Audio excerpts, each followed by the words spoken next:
more of like peer stuff. But you know, I grew up and was like, okay, I'm in the hospital, I'm trying to start this program.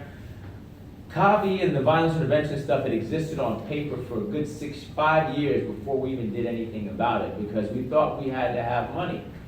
But there are a couple of things that came to mind, and no one invests in theoretical programming. Nobody. So you start to think about what your problem is, and the reason why we have a different economy right now. It ain't completely thriving, and with this current presidential administration, things may wind up getting even we're already getting worse, and we have no actual idea on how it's going to impact our economy. But you don't always have to have financial resources to do some of these things, but you do have to figure out what the problem that exists. And you put together a team, brainstorm, you put together ideas to figure out what happened. This is the MMSEM program. This is when we first launched our program. That's me before. What do women call it? The great chop, when you cut off all your hair. That's me and my younger, this is about 6 or 7 years ago. Actually, no, I'm sorry, 9 years ago. And we had all these notes on paper, what we wanted violence intervention to be. And I was like, look, I need some help, I'm struggling. And we had this team, and we started looking at best practices approach to violence intervention. We didn't have any money. I put together a bunch of medical students, many of which who did our program for free. They came from all over the country. But all you have to do is figure out what the problems are, what some of the incentives are, how do you engage people locally, and personalize those experiences. And so we didn't have any money for a long time, and we kept writing this stuff out on paper over and over and over and over again. But people were like, yeah, great idea, pat you on the back, sorry, there's no money. And then we said, to hell with it. And so we wound up putting together a volunteer-based program. We started off with 4 young people. I put together my friends and family. I conned some of my students. I was like, look, I'll write you a letter of recommendation. They were like, cool, Dr. Gore, I'll help you out. And all they need is a letter of recommendation. And we wound up investing in our program because nobody invests in theoretical programming. So we started a violence intervention program with no money. We started off with 4 people. The gentleman in the white shirt on the right is actually he's not a participant. That's Kevin Adeleke. He grew up in Yonkers. He's another ER doc. He was one of my former medical students, and he's now an ER physician in New York City. But we put together. Kevin had a pretty hard life growing up. Single parent home. Yonkers is very similar to Newburgh, which is similar to Central Brooklyn. And he said, you know what, I'm going to help you work on this stuff. And him and some other medical students work with us. But we had 4 students that we started off with that year. By the next week, the school educators were like, wow, can we send some more kids to you? And we started off in the schools because the schools already had a pre-existing infrastructure. We didn't start in the hospital first because of politics and financial resources, and it was too much of a headache after like 5 or 6 years of trying making attempts. And so we started off with this high school, a series of high schools that were across the street from our Department of Emergency Medicine. Started off with 4 kids. By the end of the year, we had 50 kids programming 5 days a week, including a hospital-based intervention program, and all just spending our money out of our own pockets. We didn't have any grant funding, and that existed for 2.5 years. 2.5 years before we saw our first major donation. 2.5 years, year-round programming. So think about it, okay? There's a concept for how many people have small businesses or even major businesses or have family members that are entrepreneurs.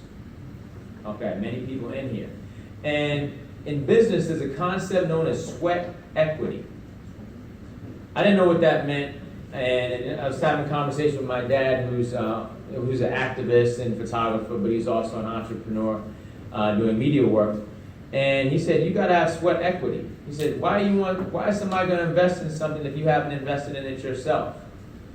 When you invest in something, you have sweat equity. You have a stake in that company, in that organization. That means so when money comes to you and people start volunteering their time, you're not going to squander that time. You're not going to squander somebody else's resources because you're financially and morally vested in that project to ensure that happens. When that happens, then you start bringing on other people because all you got to do is just start. It ain't got to be perfect, but you got to start from someplace. But it's easier to attract other investors whether it's a grant person, whether it's a small $50 donation from somebody from a church or the temple that's in the neighborhood, it's easy for them to do that when you have something to begin with.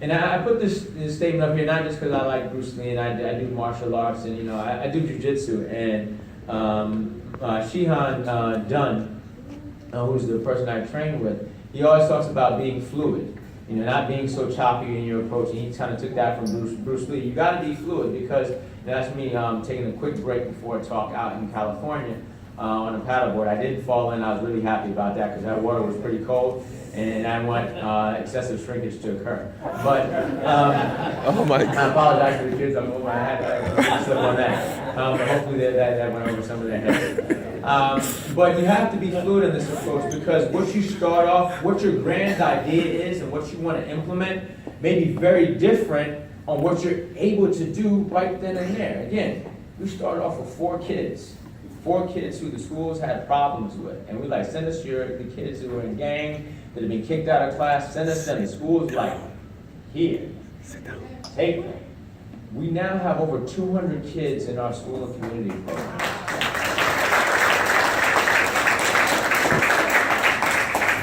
Including peer facilitators that come from one of the P-Tech schools in Brooklyn. That was put together by Rashid Davis. I know we have some P-Tech students here from the P-Tech school in Newburgh. And so we have young people who are affected by this stuff. And you can stand up, please stand up.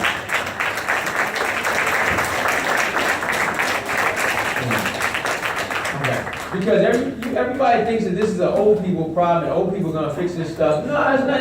It starts off with young people. We look at the civil rights movement, whether in the United States or even the anti-apartheid movement in South Africa.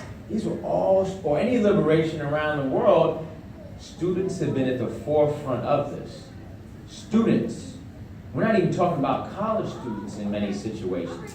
You're talking about students that are in high school who are on the front lines engaging. When you look at all these practices that are going on right now, I keep saying be fluid in your approach and even how you're studying these things. Everybody's studying the civil rights movement and what happened in the 50s and the 60s. They're looking at what was going on in South Africa with Mandela and Steve Biko. They're looking at what was going on in Algeria, looking at the writings of Frantz Fanon, who I'm happy to say was also a physician activist. And we're studying a good friend and Morehouse brother, Dr. Fanon Che Wilkins.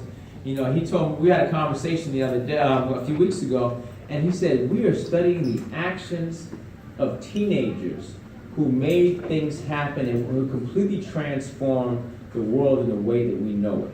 And so this stuff happens with students. Students ain't got no money. Students ain't got no money at all. They can't pay rent. They might buy some J's once in a while if they got some, depending if they got a job, but they don't have financial resources, but they have heart. They have the ability to organize. They aren't afraid to dabble in technology. And so you have to think about how you start incorporating many different parties in this process. So you have to be very fluid in your approach.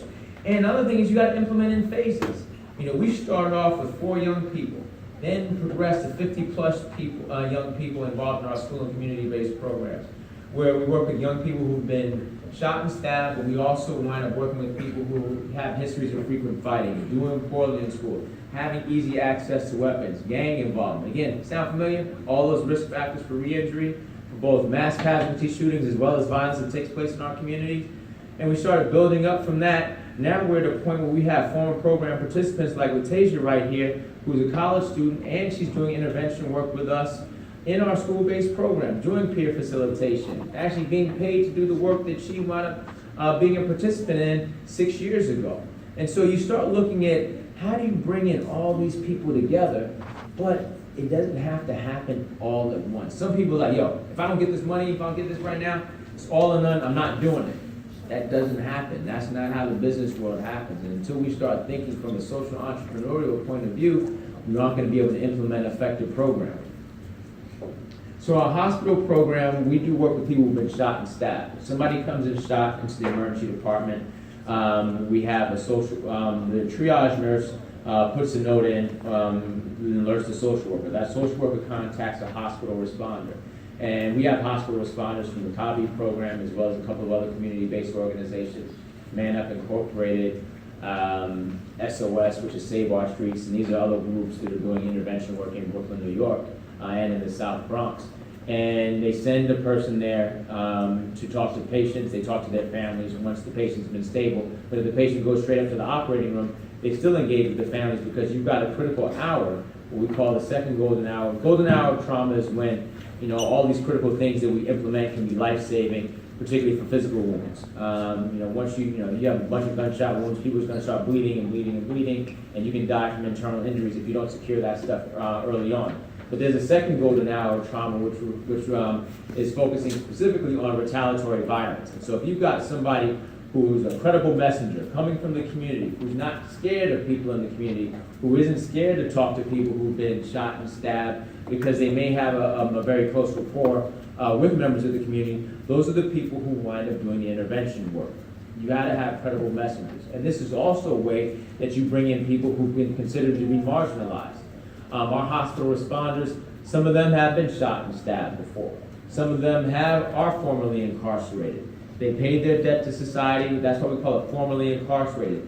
They aren't inmates, they aren't former inmates, they're formerly incarcerated. They had a set of circumstances that took place, and had a situation been different, they wouldn't have been in that situation in the first place. But this is a way to engage members of the society, because people want to contribute.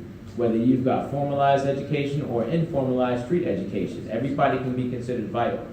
Those individuals engage patients, they follow up with them while they're in the hospital, but most importantly, they follow up with them outside of the hospital. They serve as advocates. They help them get their driver's license. They help them get to the hospital and make sure that they can become safe when they're trying to leave the hospital and go back home to their housing project, the neighborhood where they've been traumatized.